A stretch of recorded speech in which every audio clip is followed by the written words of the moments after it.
এই ছেলে পেলেরা কিছুই বুঝে না হুজুর ছাড়া। এরা থাকে মাদ্রাসায়, খায় লিল্লাহ টাকা, এরা মানুষের অনুদানে খায়। নিজের জীবন সম্পর্কে এদের যে ধারণা হয় সেই ধারণা হলো হুজুর যা বলে তাই শুনতে হবে।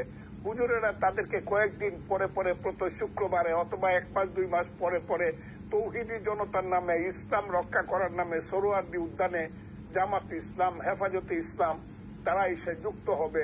রিক্সা চালায়, ভ্যান গাড়ি চালায়, নৌকার মাঝি, কৃষক, শ্রমিক, মজদুর, এভাবে মাথার ঘাম পায়ে ফেলে পয়সা উপার্জন করে। তারপরে সেই পয়সা দিয়ে সন্ধ্যাবেলায় 100 টাকার চাল, ডাল, তেল, নুন, চিনি, নিত্য প্রয়োজনীয় দ্রব্য কিনতে গেল। 100 টাকার পণ্য কিনলে তোমাকে দেওয়া হয় 85 টাকার পণ্য, বাকি 15 টাকা ভ্যাট হিসেবে কেটে নিয়ে যায় সরকার।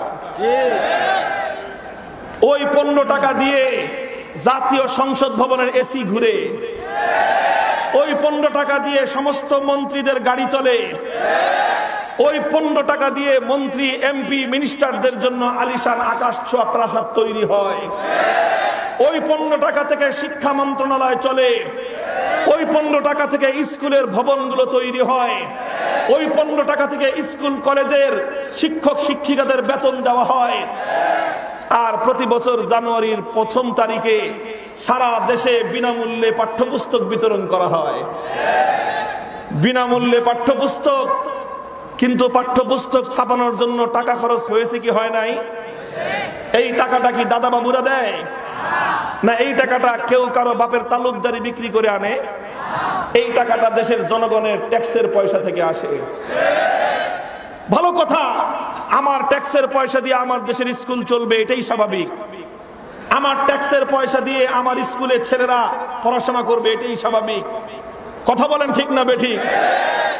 আবার কিছু মানুষ আছে মাদ্রাসার ছাত্রদেরকে খোটা দেয়, যাকাত খাইস, ফিতরা খাইস, আবার বড় বড় কথা বলিস।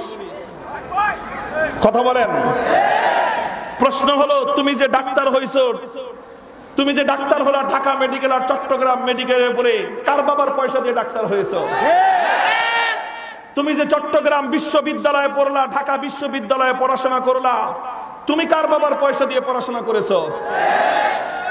তোমরা আমাদের গরিব মানুষের, মেহনতি মানুষের মাথার ঘাম পায়ে ফেলানো ট্যাক্সের পয়সা দিয়ে পড়াশোনা করো।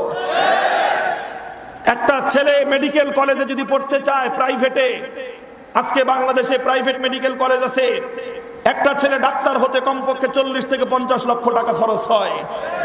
আর সরকারিভাবে, সরকারি মেডিকেলে পড়লে তার 1 পয়সাও খরচ হয় না। 2-4 হাজার টাকা দিয়ে সে মেডিকেলে পাশ করে নাম করা ডাক্তার হয়ে গেল। তার পিছনে এক একটা ডাক্তার তৈরি করবার জন্য কমপক্ষেও একটা রাষ্ট্রের 50 লক্ষ টাকা করে খরচ হয়। কোত্থেকে আসে 50 লক্ষ টাকা? এই 50 লক্ষ টাকার মধ্যে আমি মামুনুল হকের ব্যক্তিগত দেওয়া ট্যাক্সের পয়সা আছে। ওই 50 লক্ষ টাকার মধ্যে একজন মেহনতি কৃষক, শ্রমিক, রিক্সাওয়ালার ট্যাক্সের পয়সা আছে। তাহলে তুমি যে আমাকে বললা আমি বড় লোকের যাকাত খেয়ে পড়াশোনা করেছি, তুই বেটা কার বাপের পয়সা দিয়ে ডাক্তার হয়েছিস? তোমাকে আমি অভিযুক্ত করতে চাই না, কারণ তুমিও আমার সন্তান, তুমিও দেশের সম্পদ দিয়ে শিক্ষিত হয়েছো, ডাক্তার হয়েছো, আমি তোমাকে অনার করি। তুমি দেশের সম্পদ ব্যয় করে শিক্ষিত হয়েছো, ঢাকা বিশ্ববিদ্যালয়ে পড়ে, আমি তোমাকে কটাক্ষ করতে চাই না, আমি তোমাকে সম্মান করি। তুমি যেমন জনগণের পয়সা দিয়ে পড়াশোনা করে মানুষ হয়েছো, শিক্ষিত হয়েছো, মাদ্রাসাগুলোর ছেলেরাও আল্লাহ প্রদত্ত ট্যাক্স, যাকাতের পয়সা দিয়ে তারা লালিত পালিত হয়।